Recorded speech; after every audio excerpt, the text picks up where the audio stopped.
alaykum. Hozir zalimizning pardasini yig'ib oldik. Bitta o'zbekcha mana portreti bilan chiroyli qilib. Mana shu yerda shunaqa chiroyli, besdokli, baychali pardalarni yigdik. Gafrili, skladkalari ham juda ham chiroyli chiqdi, bo'ylari ham yaxshi keldi. Bitta mana shu jarkali villordan foydalandik. Mana bahramchalar, qalamchali, chiroyli. Juda mana shunaqa belolarni ham eksklyuziv qilib, noodatiy fason qildik. Bitta turetskiy baldaxin, naturalniy pardamizni ko'rib baho berdilar.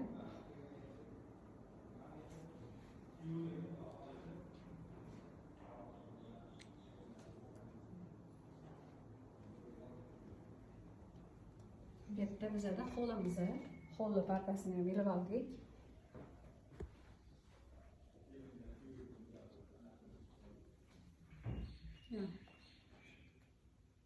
Bu yerda mana chiqishga chiroyli nejniy